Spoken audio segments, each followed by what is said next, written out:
I feel confident because I'm the best player in the world.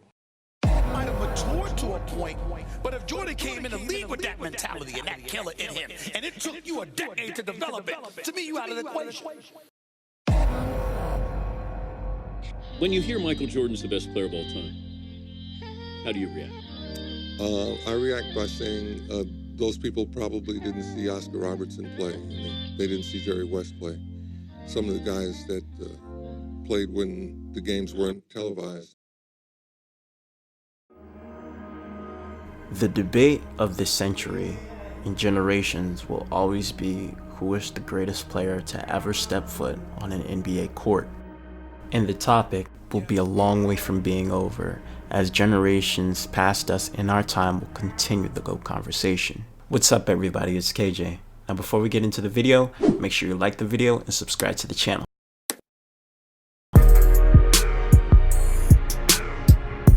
KJ, good looking, baby.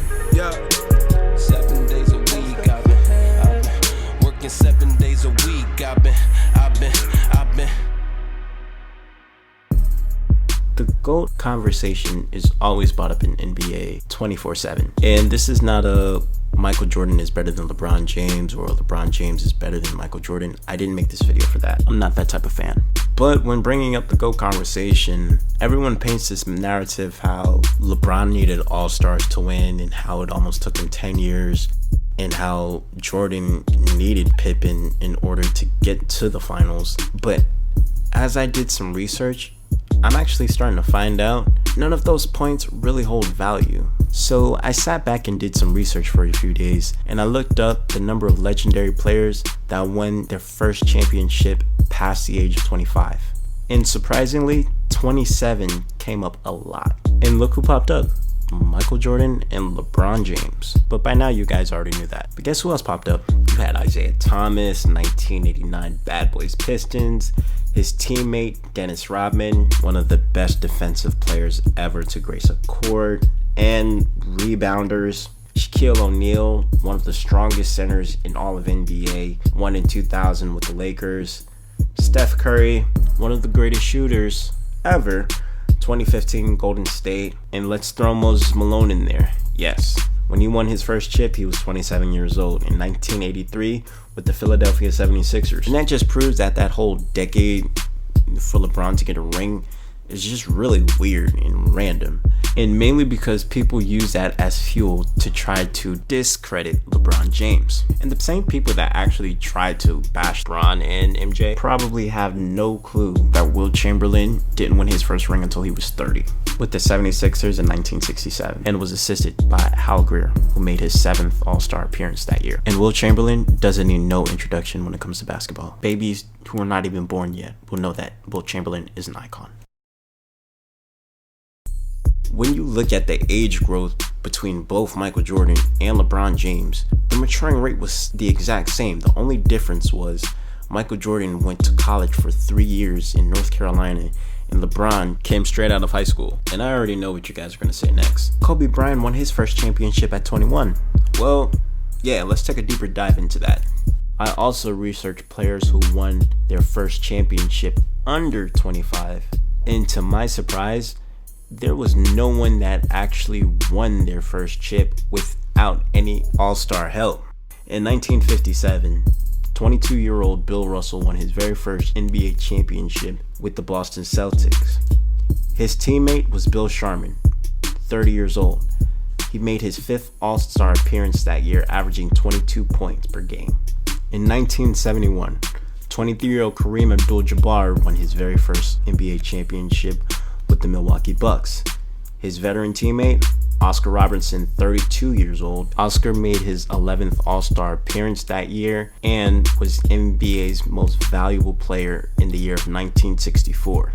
While Clyde Frazier was 24 years old when he won his very first chip in 1970 with the New York Knicks, and his teammate was 27-year-old Willis Reed, who made his 6th All-Star appearance and was voted as the league's most valuable player that year. In 1999, the San Antonio Spurs won their first NBA chip with the 22-year-old Tim Duncan, and his OG was the Admiral, David Robinson. at 33. He didn't make All-Star that year, but by that time he was already an 8-time All-Star, an MVP in 1995, Defensive Player of the Year in 1992, and obviously it was enough guidance to lead the organization and Duncan to a chip. In 1981, the Celtics won their championship with their young face of the franchise, Larry Bird, and his teammate was Nate "Tiny" Archibald, who was 32 years old and made his 5th All-Star appearance that year. And then we have the youngest player on the list with Magic Johnson, who won his first chip at the age of 20 with the Los Angeles Lakers in 1980. His teammate was Kareem Abdul-Jabbar at 32 years old, made his 10th All-Star appearance that year, and was already a 6-time MVP. 6 times MVP. And of course, we got to throw Kobe and Shaq in there. Shaq was 27 years old with the Los Angeles Lakers in the year of 2000, appeared in his 7th All-Star game, and was voted for Most Valuable Player of the Year, and the only 2 players that won their first NBA championship under the age of 25 without the help of already NBA solidified All-Stars or already experienced superstars in the league were both Bill Walton and Maurice Lucas when they won with the Portland TRAILBLAZERS back in 1977.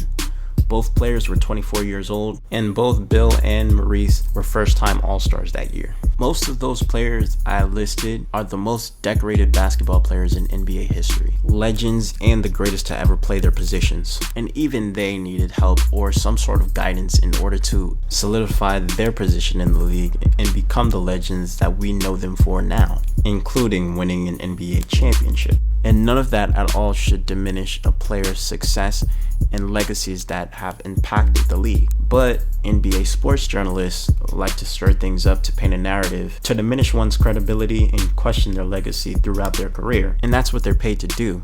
And I can't hate on it. It's get your bread, bruh. It's entertainment. And who wouldn't want to get paid millions for that? And that's my personal take on the GOAT conversation. I feel like it's a lot of hypocrisy, especially in basketball analysts, because they only use it to direct it towards one player and not mention the history of players that have done the same exact thing in the past. I hope you guys enjoyed the video. Like it, comment, subscribe to the channel. At the end of the day, we can agree to disagree. It's all good. And if you have friends that debate about NBA all the time, share this video with them. I'm KJ the producer, and I'm out. It's been a long time coming. Back then they used to say my time is running.